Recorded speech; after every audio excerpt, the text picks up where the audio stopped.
menjadi seorang pemimpin ya. Gimana nih Bu Putih? Iya Ibu, ada beberapa pertanyaan Bu yang ingin saya sampaikan pada Ibu. Yang pertama Ibu, selama ini bagaimana Ibu dapat mengidentifikasi kasus-kasus yang merupakan dilema etika atau pendidikan sekolah? Nah, begini barangkali Bu Putih ya, yang sering saya lakukan itu saya selalu memprioritaskan kasus mana ya yang resiko kerugiannya lebih kecil gitu. Nah, seperti sekarang saya menghadapi dua dilema etika nih. Yang pertama, sekolah saya itu akan dipakai untuk pemilu ya. Sementara kan anak-anak tidak diperbolehkan berhenti kegiatan pembelajaran. Ini dilema nih buat saya sendiri, bagaimana memutuskannya. Tetapi saya ambil resiko yang paling terendah gitu, yang kerugiannya paling kecil gitu. Itu adalah di mana saya memperbolehkan KPPS melaksanakan kegiatannya, sementara anak didik kami dilakukan pembelajaran jarak jauh. Begitu. Jadi dari begitu. Jadi mencari resiko yang paling sedikit. Nah, begitu. Iya. Selanjutnya Ibu, selama ini bagaimana Ibu menjalankan pengambilan keputusan di sekolah Ibu, terutama untuk kasus-kasus yang dimana ada dua kepentingan Ibu, yang sama-sama benar atau yang sama-sama mengandung nilai kebajikan. Ya, begini saya menganggap bahwa guru-guru kami ini adalah teamwork, sehingga kami selalu memusyawarahkan. Ini contohnya sekarang ya, di Kecamatan Babakan Ciparai diadakan kegiatan KMD ya. Nah, itu kan saya juga harus memberikan kesempatan karena dua-duanya juga berkepentingan untuk sekolah gitu.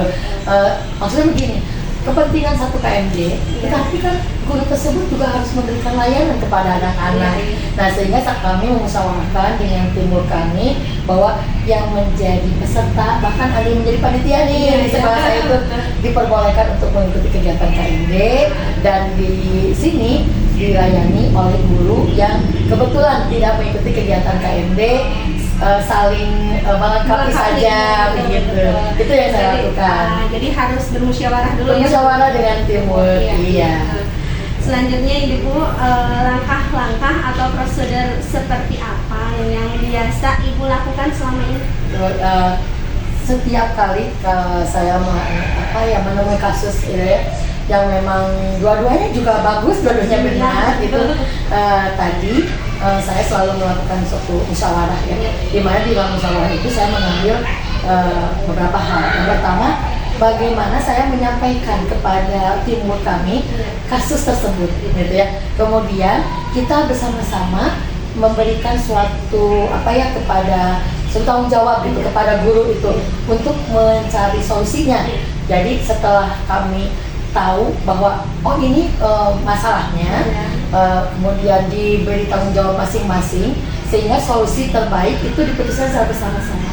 Dan setelah itu kami melaksanakan kegiatan refleksi. Nah, sehingga kami sehingga untuk langkah selanjutnya mengetahui gitu kekurangan dan kelebihan dari apa yang telah kami lakukan. Begitu. Selanjutnya Bu, hal apa saja yang selama ini merupakan tantangan nih bagi Ibu sebagai seorang pemimpin dalam pengambilan keputusan pada kasus-kasus dilema etika? Tantangan bagi saya ada dua hal nih Bu Putih.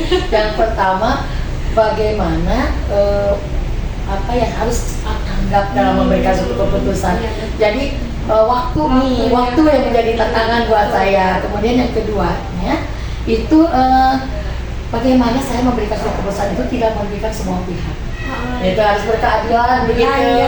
Jadi tantangan saya itu satu waktu, dua berkeadilan. Itu. Selanjutnya Ibu, apakah nih ada atau apakah Ibu memiliki sebuah tata kala atau jadwal tertentu Ibu ya dalam menyelesaikan permasalahan kasus dilema etika?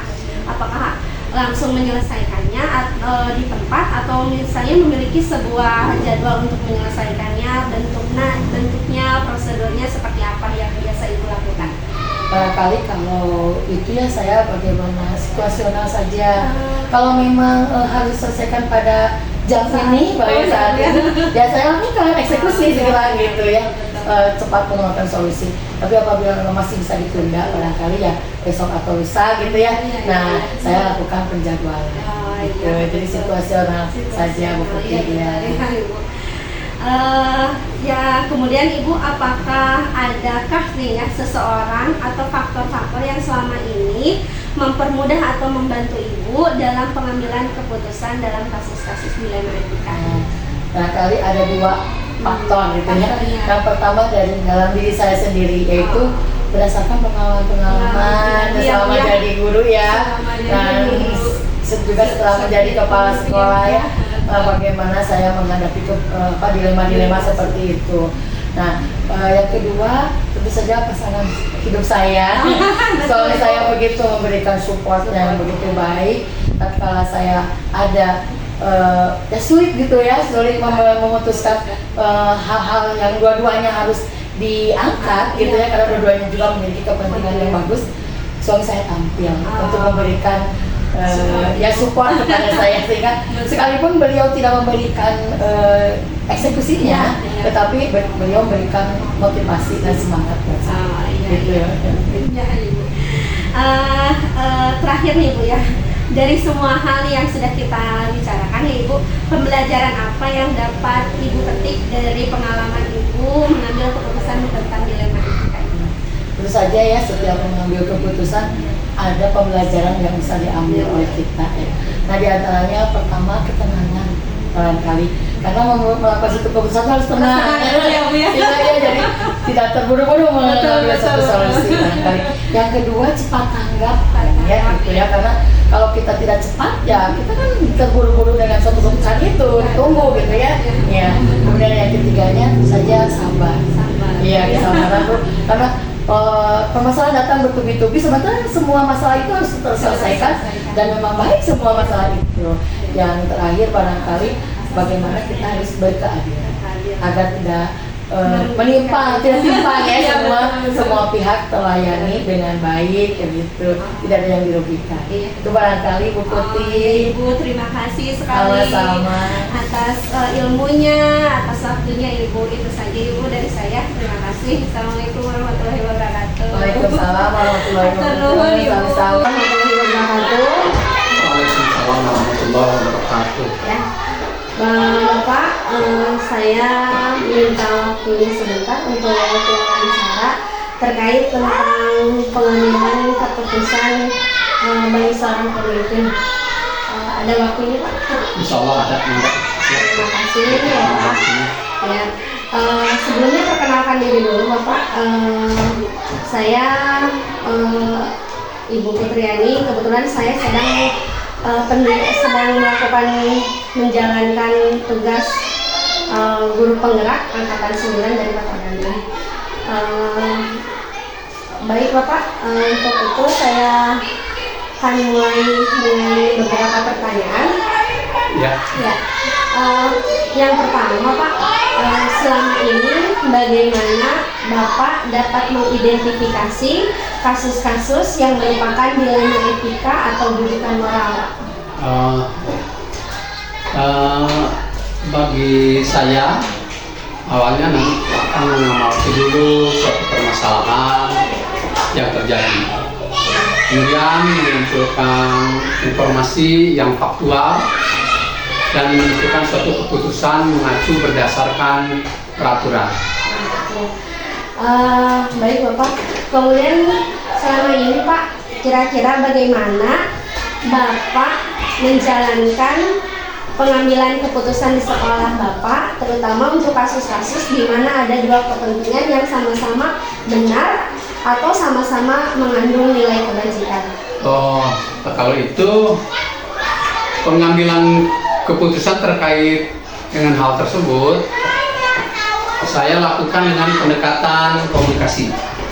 Jadi awalnya komunikasi dulu dan koordinasi, karena bagaimanapun pemimpin itu hanya menentukan dan mengambil keputusan, tetapi referensi dan indikator serta pertimbangan-pertimbangan dalam pengambilan keputusan ada pada unsur di dalam organisasi, yaitu setiap stakeholder yang ada di setiap sekolah tersebut. Jadi Bapak akan selalu meminta pertimbangan dari setiap stakeholder yang ada. Jadi yang paling penting komunikasi dan koordinasi ya Pak. Komunikasi dan koordinasi kepada semua seluruh senior, seluruh juga stakeholder semua juga ditanya di komunikasi. Ya. Kemudian yang ketiga Pak, bagaimana langkah-langkah atau prosedur seperti apa yang biasa Bapak lakukan selama ini? Langkah-langkah prosedur yang dilakukan ya? Iya. Pertama akan mencari informasi terlebih dahulu, informasi dikumpulkan. Nah, kemudian saya akan datang ke lapangan melihat turun langsung apa yang perlu dan apa yang akan dilakukan prosedur itu. Misalnya dengan mau untuk mewawancara berbagai pihak. Diwawancara dulu terdahulu, setelah itu saya menganalisis untuk mengambil suatu keputusan. Selanjutnya Pak, kira-kira hal apa saja yang selama ini Bapak anggap efektif dalam pengambilan keputusan pada kasus-kasus dilema itu Pak? Dilema etikanya, moral ya. Iya betul Pak. Kalau saya merasa sesuatu pengambilan keputusan itu efektif apabila dilakukan dengan spontanitas. Jadi dilakukannya spontanitas tergantung objek permasalahan di lapangan. Jadi nanti akan ditanganinya permasalahannya apa. Nanti akan dilakukan secara spontanitas. Saya mengobrol dengan tim manajemen sekolah seperti kurikulum, kesiswaan, guru-guru senior. Itu didengar juga pendapat-pendapatnya dari dia, dikumpulkan, nanti akan ambil keputusan bisa secara spontanitas. Biasanya karena memang kalau yang ujian itu etika ya seperti itu, diminta dulu tanggapan dari para senior, guru senior. Jadi dikumpulkan dulu ya Pak, dimintai keterangan, dicari informasi dari beberapa ketika apa yang menjadi permasalahan dikumpulkan dulu, karena nanti kita cari solusi. Selanjutnya Pak, hal apa saja yang selama ini merupakan tantangan dalam pengambilan keputusan pada kasus-kasus dilema etika? Tantangannya ya? Ya, tantangannya yang selama ini. Tantangan yang ada pada tataran penyesuaian diri terhadap keputusan yang sudah diambil, yang tidak mungkin bisa memuaskan kedua pihak. Dari keputusan diambil, tapi mungkin tidak bisa memuaskan kedua pihak, akan tetapi paling tidak meminimalisir kekecewaan karena proses pengambilan keputusan sudah dan dilakukan dengan melibatkan unsur-unsur yang relevan yang ada di sekolah. Jadi ya kalau puas dari kedua belah pihaknya, nggak, paling tidak meminimalisir masalah belajar. Baik Pak, kemudian apakah selama ini Bapak memiliki sebuah tata cara atau jadwal gitu Pak, jadwal tertentu dalam penyelesaian kasus dilema etika? Apakah Bapak langsung menyelesaikan di tempat atau memiliki sebuah jadwal yang terkoordinasi untuk menyelesaikannya, bentuk atau prosedurnya seperti apa yang Bapak jalankan? Ya, kalau untuk jadwal tertentu tidak ada, akan tetapi substansi dan urgen sangat diperhatikan. Substansi dari permasalahan itu, yang urgen itu yang paling urgen diperhatikan dulu. Jadi yang paling urgen dulu yang diselesaikan ya? Iya.